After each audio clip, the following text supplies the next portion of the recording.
अस्सलामुअलैकुम नाज़रीन, आप सभी का हमारे यूट्यूब चैनल रेख्ता क्लासेस में खुशामदीद। उम्मीद करता हूँ कि आप नाज़रीन खैरियत से होंगे।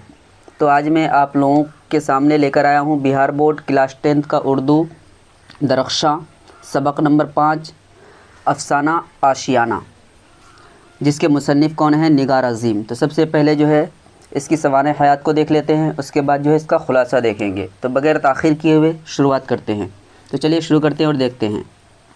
निगार अज़ीम अहद हाज़िर की एक अहम अफ़साना निगार हैं। अहद हाज़िर का मतलब जो ज़माना चल रहा है, मौजूदा ज़माना के क्या है, एक बहुत ही अहम यानी मशहूर अफ़साना निगार हैं।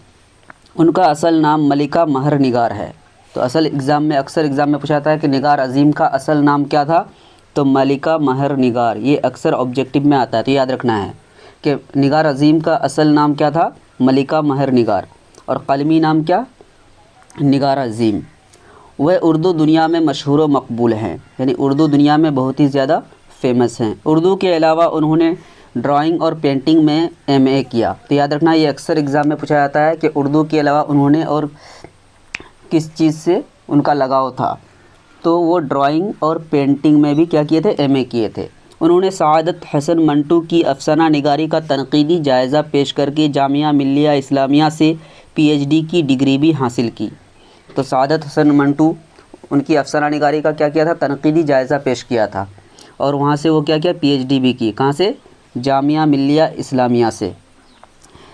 उस वक्त ख़वातीन अफ़साना निगारों में उनकी ख़ास पहचान यूँ भी बनती है कि उन्होंने ख़वातीन के जज्बात और महसूसात और उनके मसाइल पर मुतअद्दिद अफ़साने लिखे हैं।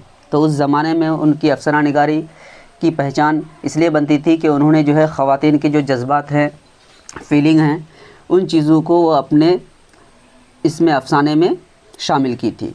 जबर व इस्तिहसाल और मौजूदा मुआशरे की इंसानियत सोज़ सूरत हाल पर उन्होंने नहायत असर अंगेज़ अफ़साने लिखे, और मुआशरे में जो ख़राबियाँ थी, जो मसाइल थे, प्रॉब्लम्स थे, उन पर वो बहुत ही ज़्यादा असर अंगेज़ क्या थे? अफ़साने लिखे हैं।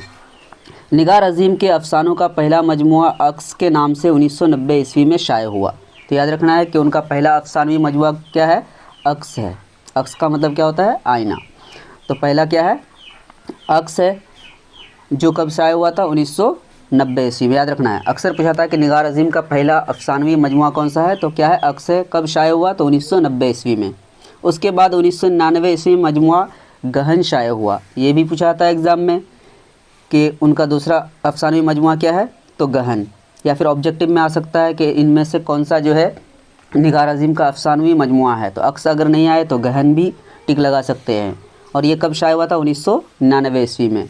अफ़सानों के अलावा उन्होंने सफ़रनामे और तनक़ीद के मैदान में भी नुमायाँ काम किए हैं। तो अफ़साना के अलावा उन्होंने सफ़रनामे भी लिखे और तनक़ीदी मैदान में भी काम किया। उन्होंने हरचरण सिंह चावला की शख्सियत और फ़न का जायज़ा भी पेश किया। बहादुर शाह ज़फ़र की शख्सियत और उनकी शायरी पर भी उनकी अहम तनक़ीदी किताब शाये हो चुकी हैं। तो सबसे आखिरी बादशाह जो थे बहादुर शाह ज़फ़र, तो उनकी शख्सियत पर भी और शायरी पर भी अहम तनक़ीदी किताब लिखी हैं, जो शाये हो चुका है। निगार अज़ीम ने गर्द आवारगी के नाम से एक सफ़रनामा भी लिखा है, जो ख़ासा मकबूल हुआ है। तो याद रखना है कि निगार अज़ीम का सफ़रनामा का नाम क्या था? गर्द आवारगी। ये भी एग्ज़ाम में कभी कभी पूछा जाता है। तो चलिए आगे बढ़ते हैं और देखते हैं अफ़साना को। अफ़साना का उन्वान क्या है? आशियाना। आशियाना का मतलब क्या होता है? घर। तो इसमें क्या होती है? बूढ़ी औरत होती है जिसका नाम क्या होता है? ज़रीना, और उसके शोहर का नाम क्या है? बरकत अली। तो कहानी जो है ज़्यादा लंबा नहीं है, तो चलिए शुरुआत करते हैं और देखते हैं। 5 से 10 मिनट के अंदर इंशाल्लाह हो जाएगा। तो आशियाना का मतलब क्या होता है? घर। अपने बड़े बेटे सिराज और बहू इरफाना के साथ रहते हुए कई बरस बीत गए थे। तो ये कहानी जो बयान किया गया है किसके द्वारा? तो ज़रीना के द्वारा, एक बूढ़ी औरत के द्वारा, जो अपने शोहर के साथ, अपने पोता पोती और बेटे और बहू के साथ उम्र गुजारती है, लेकिन उनको जो है पहले जैसा मज़ा नहीं आता था जो अपने घर में रहती थी। तो चलिए आगे पढ़ेंगे तो पूरा समझ में आएगा। तो अपने बड़े बेटे और सिराज और बहू इरफाना के साथ रहते हुए कई बरस बीत गए थे। हर तरह का सुख चैन था यहाँ दोनों हर वक्त हर बात का ख्याल रखते। तो अपने बहू के साथ और बेटे के साथ जो ज़रीना और बरकत अली रहते थे तो हर तरह का सुख चैन था और हर तरीके से वो ख्याल भी रखते थे, हर तरह के ऐशो आराम और मोहब्बतों से नवाजते, यानी किसी तरह का कोई तकलीफ़ नहीं था। 2 प्यारे प्यारे पोते भी अल्लाह ने अता किए और इनका पोता भी हुआ था। एक का नाम क्या था? अदनान, तकरीबन 9 बरस का हो गया था, और फ़रहान अभी 5 बरस का। तो याद रखना है कि उनके पोता पोती का नाम क्या था? किसके? बरकत का। तो अदनान और फ़रहान दोनों स्कूल जाते, दादा दादी से मोहब्बत करते, पोकेमान, हीमैन और बेसिलेट के किस्से सुनाते। जैसे दादा दादी क्या होते हैं, अक्सर किस्से वगैरह सुनाते हैं, तो इसी तरीके से पोते को क्या करते थे? किस्से भी सुनाते थे। चलिए आगे बढ़ते हैं। लेकिन इन सब के बावजूद अंदर ही अंदर एक तरह का खालीपन, उदासी और उकताहट सी भरी रहती। वो तो बेटे ऐसे दिख रहा था कि बाहर से वो बहुत खुश हैं, क्योंकि उसके बेटे और बहू जो है हर एक तरीके से उनका ख्याल रखते थे, हर एक तरह का ऐशो आराम मुयस्सर था, अवेलेबल था, और इसी तरीके से अपने पोते के साथ खेलते भी थे और किस्से कहानी भी सुनाते थे। लेकिन अंदर ही अंदर से एक उकताहट होती रहती थी। कभी कभी ये उदासी घुटन बन जाती और ये सोचने पर मजबूर कर देती कि आखिर ऐसा क्यों। वो सोचती रहती थी कि आखिर ऐसी क्या बात है। कौन सोचती रहती थी? ज़रीना, कि आखिर क्या बात है कि बाहर से तो खुश हैं लेकिन अंदर ही अंदर घुटन क्यों महसूस हो रही है। मेरे शोहर बरकत अली सिद्दीकी एक अच्छे ओहदे पर फाइज थे, यानी अपने शोहर के बारे में कह रहे हैं। कौन? ज़रीना कह रही है कि मेरे जो शोहर थे बरकत अली सिद्दीकी, वो अच्छे ओहदे पर फाइज भी थे, अच्छा पद मिला था, अपना छोटा सा मकान था। पहले के बारे में कह रहे हैं कि पहले के ज़माने में जो था, यानी कि जब हम अपने शोहर के साथ रहते थे, वो अच्छी उसकी नौकरी भी थी, उसके साथ साथ अच्छा मकान भी था। अल्लाह का दिया सब कुछ था। हमारे 2 बच्चे थे, दोनों की परवरिश और आला तालीम। उमर का, उसके 2 बच्चे भी थे। एक का नाम क्या था? सिराज बेटे का नाम, और बेटी का नाम क्या था? रुक़ैया। ये याद रखना है। आला तालीम यानी कि हाई एजुकेशन भी उन लोगों को दिया। और उमर का पहिया इतना तेज़ चला कि एहसास ही नहीं हुआ कि कब बूढ़े हो गए।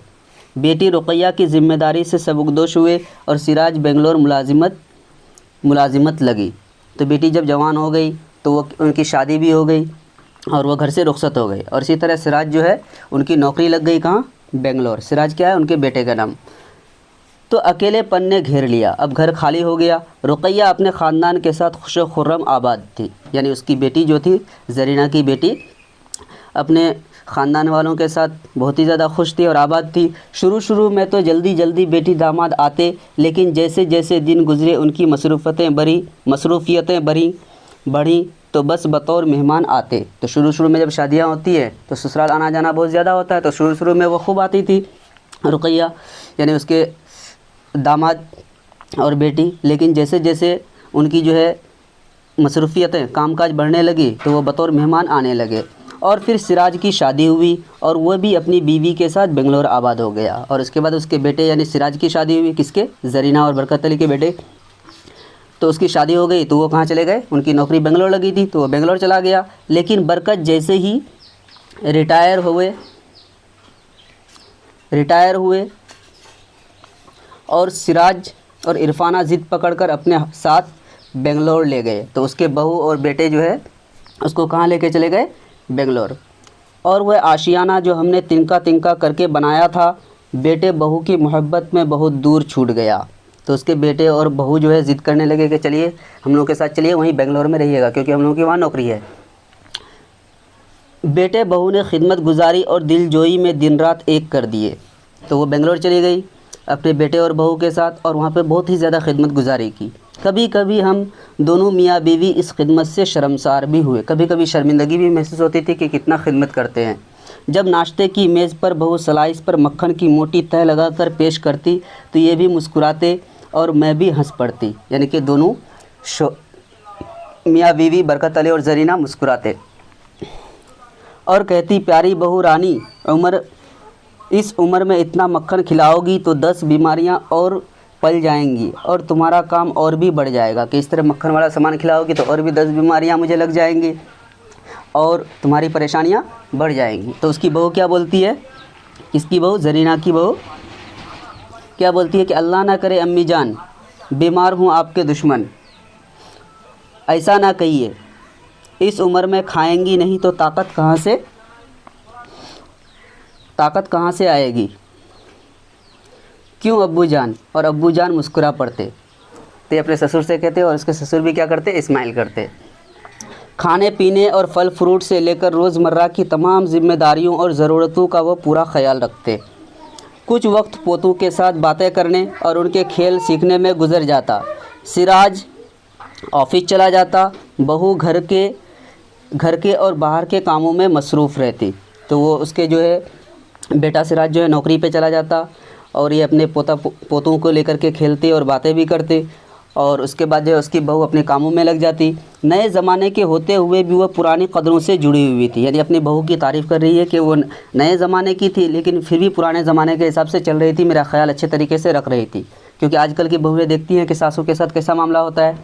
वाकई सिराज की पसंद लाजवाब थी। अपने जो है बेटे की जो चॉइस थी उस पर फ़ख्र कर रही थी। कौन? ज़रीना।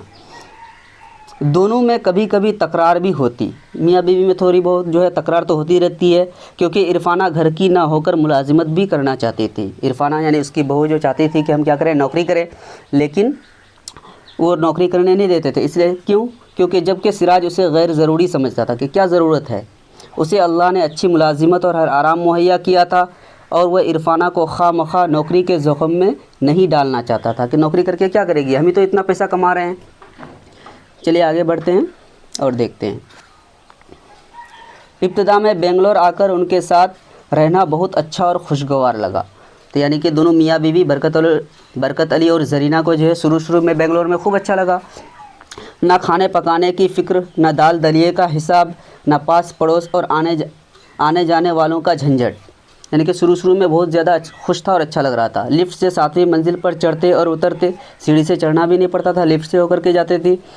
किस फ्लैट में कौन रहता है, क्या करता है, मुर्दा या ज़िंदा कौन जाने। तो शहरों का अक्सर ये हाल होता है कि कोई किसी से मतलब नहीं रखता है। गाँव में अक्सर क्या होते हैं, लोग एक दूसरे के साथ घुल मिल करके रहते हैं और बातें करते हैं। बहुत कोशिश करती बहू कोई काम करने दे, लेकिन वह हाथ ही ना लगाती थी। दिल चाहता कि बरकत और सिराज की पसंद की डिश मैं भी बनाऊं। वो तो चाहती थी कि क्या करें, हम अपने हाथ से खाना पकाएं, अपने शोहर का और अपने बेटे के पसंद का, लेकिन उसका बहू जो है हाथ लगाने नहीं देती थी। लेकिन इरफाना इतने प्यार से मना करती कि मैं खामोश हो जाती। उसकी बहू जो है प्यार से मना करती थी कि मैं कुछ बोल ही नहीं पाती थी। चलिए आगे बढ़ते हैं और देखते हैं। क्या अम्मी जान, सारी उम्र तो हो गई आपको काम करते पकाते खाते, बस अब आपके आराम के दिन हैं। कह रहे कि आप इतनी उम्र हो गई है, आप तो ज़िंदगी भर पकाते रहे खाते रहे, अब आराम कीजिए, अब आराम के दिन हैं। सिराज बताते हैं कि आप बहुत काम करती थी। यानी वो उसके बेटे के बारे में बता रहे हैं कि आपका बेटा हमको बोला है कि आप पहले बहुत काम करती थी और बहुत अच्छे खाने भी पकाती थी, लेकिन अब नहीं, अब मैं हूँ ना, मेरे होते हुए आपको खाने पकाने की ज़रूरत नहीं है और काम करने की ज़रूरत नहीं है, और मैं किचन से बाहर निकल आती। तो इस तरीके से ज़रीना किचन से बाहर आ जाती। सिराज भी इरफाना की ज़ुबान बोलने लगता, अम्मी आप आराम कीजिए, आप काम क्यों करती हैं, इरफाना को परेशानी होगी तो नौकर रख लेगी। यानी कि इरफाना को अगर क्या होगी, काम करने के लिए ज़्यादा परेशानी होगी तो नौकर रख लेंगी, आप क्यों काम करेंगी। चलिए आगे बढ़ते हैं। हालांकि सफाई सुथराई, बर्तन झाड़ू और कपड़े धोने के लिए दो आया लगी हुई थी। यानी साफ़ सफाई के लिए और झाड़ू लगाने के लिए और बर्तन साफ़ करने के लिए और कपड़े साफ़ करने के लिए 2 नौकर ऑलरेडी थी। लेकिन इरफाना खाना हमेशा खुद ही पकाती थी, नौकर से खाना नहीं पकवाती थी। अच्छा और जायकादार पकाती और बहुत लजीज होता था खाना। मुझे कई मरतबा एहसास हुआ कि 2 मुलाजिमाओं को पैसा जाता है। यानी ज़रीना बूढ़ी औरत है, वो पैसे के बारे में खूब सोचती है। तो वो सोचती है कि 2 मुलाजिमों को रखने की ज़रूरत क्या है, ये छोटे मोटे घर के काम तो मैं भी कर सकती हूँ। लेकिन सिराज और इरफाना ने इस तरह कभी नहीं सोचा कि मैं काम करूँ। बुढ़िया चाहती थी, यानी ज़रीना चाहती थी कि हम खुद ये सब छोटी मोटी कामें कर लेंगे, 2 आया लगाने की ज़रूरत क्या है। लेकिन सिराज और इरफाना की सोच ऐसी नहीं थी। उन्हें तो मेरा आराम बेहद पसंद था। कभी किसी काम के लिए मुलाजिमा को टोकती कि सब्ज़ी ऐसे धो, फ्रिज में ऐसे रखो, कपड़े ऐसे फैलाओ, सफ़ेद कपड़ों के साथ रंगीन कपड़े ना धो, तो सिराज फ़ौरन बोल पड़ता। यानी कि ज़रीना जो है टोकती रहती कि इस तरह से नहीं, इस तरह से करो, वो अपना हक़ जताती थी। अरे अम्मी ये दर्द सर आप क्यों मोल रही है? तो उसका बेटा बोलता कि आप इतना टेंशन काहे ले रही है, इसलिए तो आपकी बहू काफ़ी है, यानी इसके लिए तो है जो आपकी बहू क्या करने के लिए वो करेगी कि कैसे काम करना है नहीं करना है, आप क्यों परेशान होती हैं? उसका बेटा बोलता था अब तो मैं क्या समझाऊं कि मैं परेशान नहीं हूँ, इस घर पर अपना हक़ समझती हूँ, ये मेरे बेटे और बहू का घर है, ये अपना घर समझती हूँ इसलिए अपना हक़ जताती हूँ, ये घर पराया नहीं है। उसकी अम्मी बोलती सफाई सुथराई और घर के कामकाज पर मैं नज़र नहीं रखूँगी तो कौन रखेगा? आखिर मैं घर की बड़ी हूँ कि घर का मैं जो है मैं मालिक हूँ, तो मैं नज़र नहीं रखूँगी तो कौन रखेगा? बहू पर अभी से इतनी ज़िम्मेदारियाँ ठीक नहीं, यानी कि बहू के ऊपर इतनी ज़िम्मेदारियाँ देना जो है ठीक नहीं है। लेकिन मैं ऐसा कुछ भी नहीं कहती, बस खामोश हो जाती, क्योंकि इतना प्यार से समझाते थे उसके बेटा और बहू, तो वो और कुछ नहीं बोल पाती थी। चलिए आगे बढ़ते हैं। दरअसल इरफाना ने अपने घर के निज़ाम और हुकूक में किसी दखल अंदाजी की कोई गुंजाइश ही नहीं छोड़ी थी, यानी किसी तरह की कोई गलती और कमी होती ही नहीं थी कि वो टोके। मैं शिकायत करती भी तो किस बात की? ज़रीना बोले कि मैं किस बात की शिकायत करती, मुझे तो शिकायत करने का कोई मौका ही नहीं मिलता था। उन दोनों ने बड़ी इज़्ज़त मोहब्बत और एहतराम के साथ मेहमानों की तरह अपने घर में दिल में जगह दी थी, घर में भी और दिल में भी जगह दी थी। इज़्ज़त और एहतराम हर एक तरह की चीज़ें जो है मुयस्सर थी। जब कभी दोनों में नाराज़गी या खटपट होती तो मौका देखकर सिराज से कहती, यानी दोनों के बीच में कभी अगर खटपट होती तो सिराज से क्या कहती थी, अपने बेटे से ज़रीना, कि बहू अगर मुलाजिमत करना चाहती है तो करने दो, पढ़ी लिखी है। तो ये बहू का साइड लेती। आजकल सब लड़कियां करती है और फिर मैं हूँ ना कि मैं घर की काम करूँगी, घर की तमाम जिम्मेदारी मैं संभाल लूँगी, खाली ही तो बैठी रहती हूँ। ये बुढ़िया बोल रही है यानी ज़रीना, यहाँ मुझे कोई काम नहीं है। नहीं, फिर दो आया लगी हुई है कि मैं फ्री में बैठी ही रहती हूँ, फिर दो आया लगी हुई है, बहू अगर काम पे जाएगी तो मैं घर का कामकाज संभालूंगी। चलिए आगे बढ़ते हैं। तो क्या बोलते हैं, तो सिराज क्या बोलता है कि नहीं अम्मी ये मसला नहीं है, यानी कि ये परेशानी ये प्रॉब्लम नहीं है, इन बड़े शहरों के मसाइल ही दूसरे हैं। बड़े शहरों में और भी अलग तरह की परेशानियां हैं, दिन भर बसों और ट्रेनों में धक्के खाने पड़ते हैं, और भी कई बातें हैं। और फिर खुदा ना खास्ता कोई परेशानी हो तो चलो ठीक है, मेरा अब प्रमोशन होने वाला है, मेरी सैलरी बढ़ जाएगी, और फिर कौन सा बहुत बड़ा कुंबा है हमारा, यानी कि मेरा कौन सा बड़ा ख़ानदान है, मेरी सैलरी भी जो आने वाली है और प्रमोशन भी होने वाला है, तो इसको नौकरी करने की ज़रूरत क्या है? सिराज के दलाइल सुनकर मैं खामोश हो जाती और बहू भी बोल पड़ती, यानी कि इस तरीके से सिराज समझाते थे कि और ये खामोश हो जाती। अम्मी आप फ़िक्र ना कीजिए, तो उसकी बहू भी बोलते कि आप टेंशन मत लीजिए, उनकी अकल में मेरी बात आएगी ही नहीं, यानी कि मेरी बात उसको समझ में आने वाला है ही नहीं, वो नौकरी करने देंगे नहीं। चलिए आगे बढ़ते हैं। दिन यूँ तो बहुत आराम से गुज़र रहे थे। किसके दिन? बरकत अली और ज़रीना, दोनों के दिन आराम से गुज़र रहे थे, लेकिन दिल की नैया डोलती रहती, तो अंदर ही अंदर वो घुट रही थी। बरकत भी बेटे के यहाँ बज़ाहिर खुश और मुतमईन नज़र आए, लेकिन उनकी बेचैनी मेरी नज़रों से पोशीदा ना थी। ज़रीना बोल रही है कि हम लोग तो बाहर से बहुत खुश थे, और बरकत भी लग रहा था कि ज़ाहिरी तौर पर बाहर से एकदम खुश था, लेकिन अंदर से दोनों की दुनिया क्या थी? बिल्कुल बेचैनी सी थी, जो मेरी आँखों के सामने था, छुपा हुआ नहीं था। मैं बरकत के मिजाज को बहुत अच्छी तरह जानती थी, अपने शोहर के मिजाज को अच्छी तरीके से जानते थे, लेकिन एक अनजाना सा खौफ मुझे उनके दिल के तारों को छेड़ने से रोके रहता। उसमें रत्ती बराबर भी शक नहीं कि हमारा बेटा और बहू बहुत लायक और बाअदब और हज़ारों में एक था। मुझे किसी बात की शक नहीं थी कि मेरा बेटा और बहू हर एक तरीके से ख्याल रखते थे, तो मैं क्या शिकायत करता। हमें तो उन पर फ़ख्र होना चाहिए था कि उनके गुण बयान करने चाहिए थे, जैसे इरफाना अपने सहेलियों से हमारे गुण गाती हैं, यानी कि उसके बहू भी जो अपने सहेलियों से अपनी जो है सास के गुण गाते हैं। अक्सर नॉर्मली तो हम लोग देखते हैं कि सास की शिकायतें करते हैं अपने सहेलियों के साथ, और सास भी क्या करती है कि अपने बहू की शिकायतें करती है, लेकिन वो एक दूसरे का अपोजिट था, यानी कि तारीफ़ें बयान करती थी दोनों। लेकिन हमें इतना मौका भी कहाँ मिलता था, या फिर शायद हम खुद को ही नहीं समझ सके कि हम चाहते क्या हैं। अपना हाथ इख्तियार, अपनी बादशाहत, हम उम्र साथी, ऐशो आराम या फिर अपनापन। यानी कि मेरे अंदर कुछ था ही नहीं। हम चाहते थे कि मेरा भी अपना हाथ हो, मेरा अपना इख्तियार हो, और मेरी भी जिस तरह से पहले बादशाहत चलती थी घर में उस तरह चले, और हम उम्र साथी हो और ऐशो आराम हो और आपस में बैठ कर के बात करें और अपनापन हो। हम सब जब कभी एक साथ बैठते और पुरानी बातें छेड़ती तो मुझे एहसास होता कि बरकत के अंदर भी कहीं ना कहीं कोई मायूसी पनप रही है। जिस तरीके से मैं मायूस हूँ, ज़रीना बोल रही है, उसी तरीके से लगता है मेरा शौहर बरकत भी क्या है, अंदर ही अंदर से वो भी मायूस हैं। ना जाने वो क्या सोचते रहते थे। और फिर एक रोज़ खुद ही बोल पड़े। तो एक दिन खुद जो है बरकत बोल पड़े। क्या बोल पड़े कि थक गया हूँ आराम करते करते और किताबें पढ़ते पढ़ते। मुझे यहाँ आने के बजाय कहीं और काम या नौकरी करना चाहिए थी, क्योंकि मैं यहाँ आकर के जो है किताबें पढ़ पढ़ के आराम कर कर के थक गया हूँ। मुझे चाहिए था कि कहीं और जाकर के नौकरी करते। शायद हमने यहाँ आकर गलती की ज़रीना। तो अपनी वाइफ से कह रहा है कौन, बरकत, कि हम यहाँ आकर के शायद गलती किए हैं। ये हमारा घर नहीं है, ये तो बेटे और बहू का घर है। हम तो इस घर के मेहमान हैं। कह रहे कि ये तो बेटा और बहू का घर है, हम तो इस घर के मेहमान हैं। और मेहमान तो दिन 2 दिन का होता है। मेहमान जो आते हैं तो 2 दिन 3 दिन रहते हैं, बरसों तक नहीं रहते। इसी मेहमानी में 2 बरस गुजार दिए हमने, कि 2 बरस तक हम यहाँ रहे। बहुत हुए हैं 2 बरस, यानी बहुत दिन हो गया है। अब मैं बीमार सा हो गया हूँ। क्या तुम अपने बेटे और बहू को छोड़कर मेरे साथ अपने छोटे से घर में वापस चलोगी? कह रहे बेटे और बहू को छोड़ कर के मेरे साथ चलो, जहाँ तुम पकाओगी और मैं खाऊंगा, चटनी रोटी ही सही। अपना पड़ोस होगा, शाम की महफ़िलें होंगी, और फिर बेटा बहू छूट थोड़े ही जाएंगी।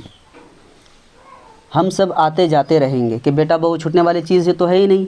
चलो हम छोटे से अपने घर में रहेंगे, वही पकाएंगे और खाएंगे, चाहे चटनी रोटी ही क्यों ना हो। अपना पड़ोसी होगा, उसके साथ बात करेंगे, शाम की महफ़िलें होंगी, और बहू बेटा छूटने वाली चीज़ थोड़े है। बरकत की मोहब्बत, अपनाइयत और ख़ुद एतमादी ने मेरे अंदर सैकड़ों चिराग रोशन कर दिए। तो ज़रीना का भी दिल उड़ गया कि चलो ठीक में सही बात कह रहे हैं। और फिर क्या हुआ, और हमने फिर अपना आशियाना आबाद करने का फ़ैसला ले लिया। और दोनों मिलकर के सोचा कि चलो हम लोग पुराने आशियाने में जाएंगे और अपना आशियाना को क्या करेंगे, आबाद करेंगे। तो ये था अफसाना आशियाना का खुलासा। उम्मीद करता हूँ कि आप नाज़रीन को वीडियो ज़रूर अच्छा लगा होगा। आप लोगों को अगर वीडियो अच्छा लगा तो आप लोग हमारे चैनल को सब्सक्राइब करें और घंटी के आइकन को इनेबल कर दें। और अगर लगता है कि ये वीडियो किसी और के लिए भी फ़ायदेमंद साबित हो सकता है तो उसे भी शेयर करें।